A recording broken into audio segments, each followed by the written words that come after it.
नमस्कार दोस्तों, स्वागत है आपका मसाला पॉपकॉर्न यूट्यूब चैनल में। आज हम बात करेंगे फिल्म द नट्टी प्रोफेसर के बारे में। यह एक कॉमेडी फिल्म है जिसमें एडी मर्फी ने मुख्य भूमिका निभाई है। यह कहानी एक मोटे और शर्मीले प्रोफेसर की है जो अपने जीवन में बदलाव लाने के लिए एक जादुई प्रयोग करता है। चलिए जानते हैं पूरी कहानी के हर पहलू को विस्तार से। फिल्म के मुख्य किरदार डॉक्टर शेयरमैन क्लम्प हैं। वह एक बहुत बुद्धिमान लेकिन मोटे प्रोफेसर हैं। उनका दिल बहुत बड़ा है लेकिन उनका वजन और आत्मविश्वास की कमी उन्हें बहुत परेशान करते हैं। उनके परिवार में उनकी माँ जो एक सख्त लेकिन प्यार करने वाली महिला है, पिता जो अक्सर मजाक करते हैं और दादी हैं जो अपने अजीबोगरीब विचारों के लिए जानी जाती हैं। फिल्म में स्टेसी नाम की एक खूबसूरत लड़की भी है जो शेयरमैन को पसंद करती है। वह एक आत्मविश्वासी और आकर्षक महिला है और शेयरमैन की जिंदगी में एक महत्वपूर्ण भूमिका निभाती है। इसके अलावा फिल्म में एक अन्य महत्वपूर्ण किरदार है जो शेयरमैन के सहकर्मी और प्रतिस्पर्धी है। कहानी की शुरुआत शेयरमैन के कॉलेज में होती है। वह अपने छात्रों को पढ़ा रहे हैं और उनकी कक्षाएं अक्सर मजेदार और ज्ञानवर्धक होती हैं, लेकिन उनका मोटापा और आत्मविश्वास की कमी उन्हें सामाजिक रूप से बाहर करने में मदद करती है। स्टेसी के प्रति उनकी भावनाएं बढ़ती हैं, लेकिन वह हर बार उसे प्रभावित करने में असफल रहते हैं। शेयरमैन की दुविधा इस बात पर है कि वह अपने ज्ञान और बुद्धिमत्ता के बावजूद अपनी बाहरी छवि के कारण आगे नहीं बढ़ पा रहे हैं। उनकी कक्षाओं में छात्र उन्हें पसंद करते हैं, लेकिन उनके व्यक्तिगत जीवन में कमी है। एक दिन शेयरमैन एक नया प्रयोग करने का निर्णय लेते हैं। वह एक जादुई दवा बनाते हैं जो उन्हें पतले और आकर्षक व्यक्ति में बदलने की क्षमता रखती है। इस दवा के माध्यम से वह अपने आत्मविश्वास को बढ़ाना चाहते हैं। यह निर्णय उनके जीवन में एक महत्वपूर्ण मोड़ साबित होता है। जब वह पहली बार दवा का सेवन करते हैं तो वह एक नए अवतार में बदल जाते हैं जिसे उन्होंने क्लब नाम दिया है। क्लब का व्यक्तित्व पूरी तरह से अलग है। वह आत्मविश्वासी, हंसमुख और आकर्षक है। शेयरमैन को यह पता नहीं होता कि यह बदलाव केवल शारीरिक नहीं बल्कि मानसिक भी है। क्लब के रूप में शेयरमैन को सबका प्यार और ध्यान मिलता है। वह स्टेसी के करीब जाने में सफल होते हैं और दोनों के बीच एक रोमांस शुरू होता है। यह समय शेयरमैन के लिए बहुत खुशी का होता है।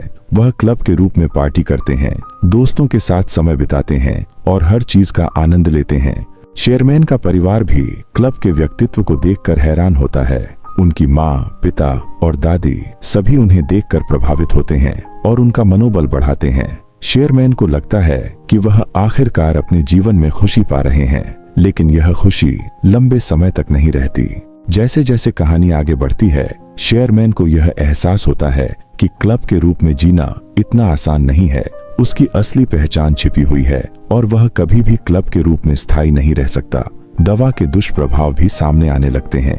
कभी कभी दवा का असर खत्म हो जाता है और शेयरमैन को फिर से अपने मोटे रूप में लौटना पड़ता है।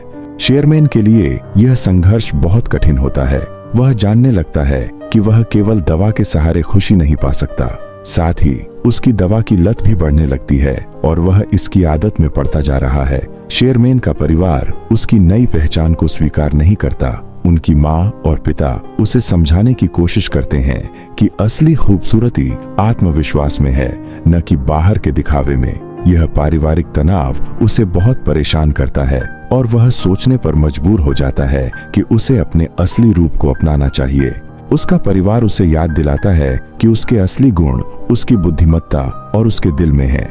यह संवाद उसके लिए बहुत महत्वपूर्ण होता है। वह अपने परिवार के प्यार और समर्थन को महसूस करता है और सोचता है कि वह किस दिशा में जा रहा है।